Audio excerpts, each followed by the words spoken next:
बिल्कुल ठीक हो गया। आज हम बात करेंगे कि how to attempt question of objective and subjective of formative dictation. जैसे कि आप सब जानते हैं स्टूडेंट के फर्स्ट ईयर और सेकंड ईयर फॉर्मेटिव डिक्टेशन के एनुअल सप्लीमेंट्री एग्जाम होने जा रहे हैं। एग्जाम का जो सिलसिला है वो जारी है पंजाब फार्मेसी काउंसिल की तरफ से। तो आज छोटा सा क्लिप में बनाने जा रहा हूं कि how to attempt question of objective and subjective, कि जब आपके सामने ऑब्जेक्टिव का क्वेश्चन है तो आप उसको कैसे अटेम्प्ट करना है, अगर सब्जेक्टिव में आया तो उसमें आप कैसे अटेम्प्ट कर सकते हैं। सबसे पहले जैसे कि एनटीएससी टेस्ट देता है मरुदी सवाल, वो आपसे आपको दिए जाएंगे तो उसको आपने कैसे अटेम्प्ट करना है, जो कि पंजाब फार्मेसी काउंसिल की फार्मेसी टेक्नीशियन की होगी।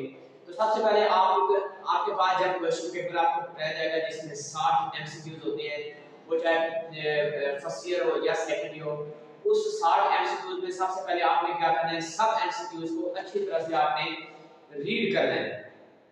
फर्स्ट ऑफ ऑल आपने एक क्वेश्चन से लेकर 60 क्वेश्चन तक आपने फर्स्ट ऑफ ऑल आपने रीड करना है, अच्छी तरह पढ़ना है। जो जो क्वेश्चन आपको 100% श्योर के साथ लगे कि ये मेरा बिल्कुल दुरुस्त ऑप्शन है, तो सबसे पहले उसको आपने टिक मार कर लेना है दुरुस्त ऑप्शन को।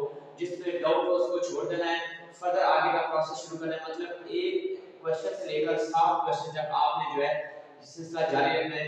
आपको जो 100% आते हैं उसको आप निशान लगा लें, जो आपको डाउट है या नहीं आते उसको बिल्कुल लास्ट में रखें। लेकिन आप सबसे पहले आप पूरा पेपर जो 60 क्वेश्चन होंगे आपके मदद से वो आपने पढ़ लेंगे। उसके बाद दूसरी तरफ सब्जेक्टिव आ जाएगा जिसमें शॉर्ट क्वेश्चन होंगे और लॉन्ग भी होंगे।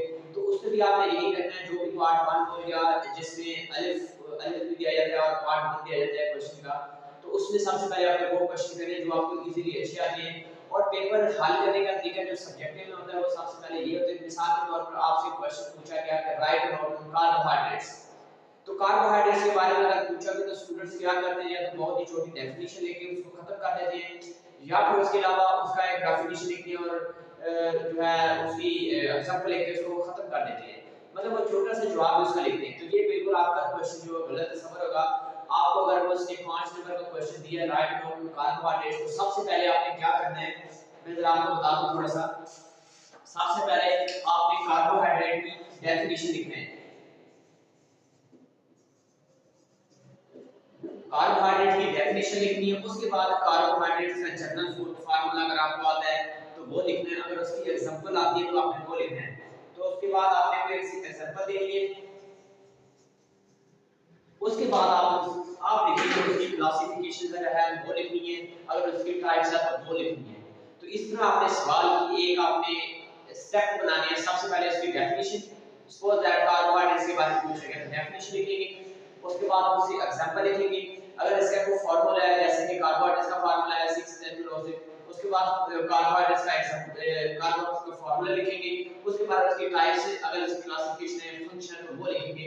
इस तरह आपका एक पेपर एक क्वेश्चन जो है वो पूरा होता है।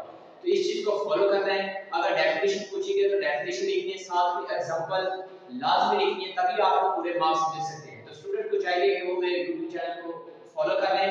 अगर किसी किस्म का कोई क्वेश्चन है तो आप मुझे फ्रैंकली जो है व्हाट्सएप नंबर मैंने दिया गया है, तो आप पूछ सकते हैं। इंशाल्लाह मैं आपको अच्छी तरह से गाइड करूंगा कि हाउ टू अटेम्प्ट क्वेश्चन कैसे अटेम्प्ट करने हैं, कितने सवाल का कितना जवाब लिखना है। जी आप मेरे वीडियो से जज कर सकते हैं, आप मुझे पर्सनली रब्ता करके भी आप इंफॉर्मेशन ले सकते हैं। चलते हैं किसी नेक्स्ट वीडियो में आपको बताऊंगा कि आपको जो फाइनल पेपर होने वाले हैं उसके लिए एक दिन पहले आपको कैसे शेयर करूंगा जो कि ओरिजिनल होगा। पहले भी मैंने स्टूडेंट को कैसे दिए हैं, इंशाल्लाह नेक्स्ट भी अगर कोई स्टूडेंट मुझसे रब्ता करेगा तो इंशाल्लाह उसको मजीद उसको गाइड मिलेगा। अल्लाह हाफिज़।